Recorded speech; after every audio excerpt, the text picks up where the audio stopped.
Hey everyone, in this video we'll do a couple more examples from section 8.4, so let's get right to it.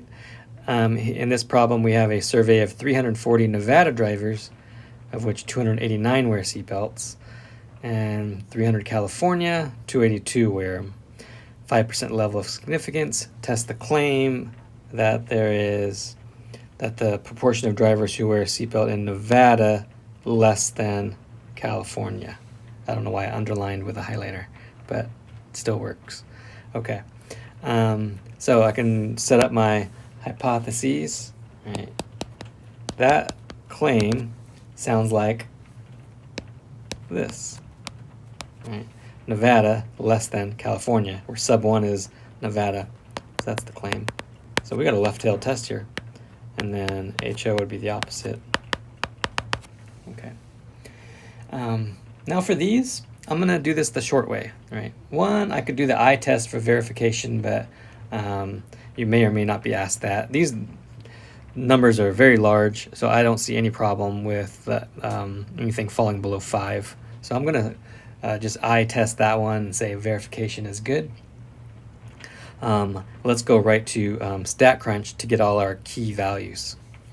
So 5% level of significance. Let's jump right to StatCrunch, open a blank page, and where can we go? So I'm going to Stat, and then this one's a proportion stats, and now we have 2 sample, and it's with summary. Okay, so Stat, proportion stat, 2 sample with summary, and I come to this page, and I'm just entering in the data. My sample 1 is Nevada. And the number of successes, who does wear seatbelts, was 289. Observations, 340. That's the N, right? So the top number should always be smaller. And then for sample 2, which is the California drivers, 282 out of 300. Is that right? Yeah, okay. And then make your hypothesis. So that's always going to stay 0. I don't ever have to change that for these. But I do have to get my inequality right. This is a left-tailed test. And then let's show the critical value in case my lab wants the rejection region method.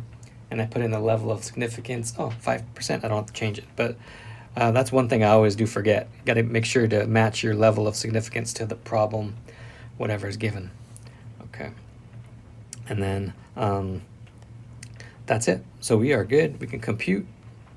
And we're going to get all of our key values, right? So we get a negative 3.66. That's our standardized test statistic, the z-stat.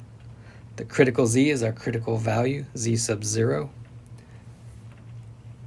And the p-value is just tiny, tiny, tiny, 0.0001. Okay, so I can write all that down on my handout. So, and it's important to know the variables because that's where it gets... Right, we have z, p, and z sub 0. Right. How many zeros were there? I think it was like this. Right. And then z sub 0 was about negative 1.645 rounding. Okay, that's really all we need to make a decision, right? Now, you have 2 methods. You like p-value, do p-value. You like critical values, do critical values. But I can really see that this p-value is definitely smaller than 5%, right, which is the alpha. So I can already see that this is going to be a reject HO. Right. Or left-tailed test critical value, negative 1.645. I can definitely see that negative 3.66 is way inside that shaded area, the rejection region, reject H sub O. Okay, so one of 2 ways to make that conclusion. And then now put it all together, right? Reject HO is always sufficient evidence. So there is sufficient evidence to, and then HA is the claim, so that's always the word support. Support the claim. What is the claim? Right. Drivers who wear seatbelts in Nevada is less than that of California. All right. Californians are safer. I guess that's what we're saying here. Driving. I guess, who knows?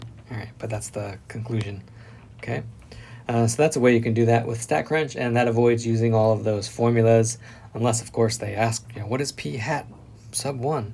Right, then you'll look at my previous video for those, but that's the fast way. Okay, so let's try one more. This one's a little different because now we're given percentages instead of whole numbers, right? But we do have a study of 200 randomly selected people in Washington. Okay, now we're still doing driving, but now in different states. All right. And then 250 from Vermont. Okay, now we're given percent. 93% of people in Washington and 88% of the people in Vermont wear seatbelts while driving. Okay, at the 10% level of significance, test the claim. Okay, same for Washington to Vermont. So I can, as soon as I see that same, I'm going to jump right to my HO. P1 equal P2. That's the claim. That would be same. And then the HA, P1 not equal to P2. All right, so we definitely have a two-tailed test going here. All right. Verification, again, we got some large N's, so I think I'm going to be definitely okay here. Okay, so let's jump to calculating this. Now, here's the key. If you're giving these percentages, you can't put those in StatCrunch. StatCrunch wants the number of successes, right? So number of successes for StatCrunch purposes is going to have to be calculated. So let's look at the Washington. Right, so this one will be the Washington. Let's see, there's 200 people, right? And that's 93% in Washington. Right? So I need to find 93% of 200.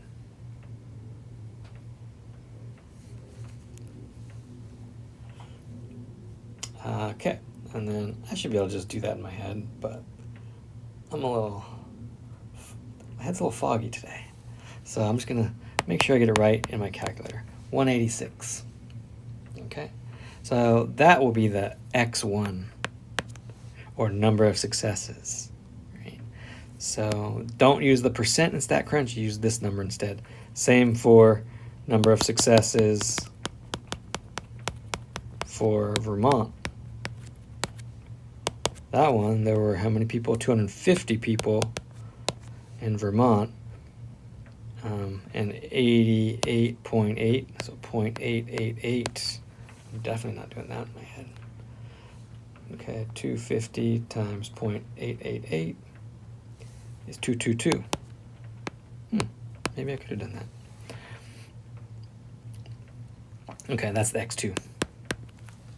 All right, so those are the values we're going to need for StatCrunch. So we have the N's, which are given in the problem, the 200 and 250, and now we have these X values, the number of successes. Okay, now we're ready for StatCrunch. All right, 186 and 222, got to memorize those because it goes away. So back here, stat, proportion stat, two sample with summary. My first one was 186 out of 200. That's the Washington. The second one was 222 out of 250 for Vermont. Always leave it 0, but inequality's got to be right. This is a less, oh no, this was a two-tail, huh? So that stays two-tail. The level of significance on this one, they used 10%. So let's change that to a 0.1. And we are good. All right. So this looks all like a good setup. Look good to you?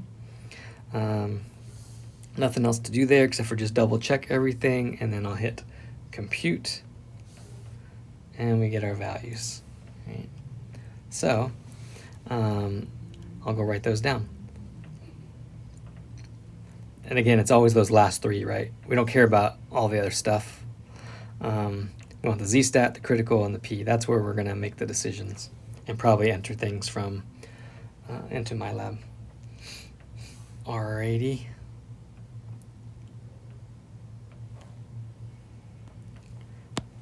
So we got Z 1.52, P 0.128, and Z sub 0 1.645. Again, choose your favorite method for making your decision. I prefer the p-value because it's pretty straightforward. I just compare my p-value to 10%. This is bigger than the 10%. So when p is bigger, that's always fail to reject.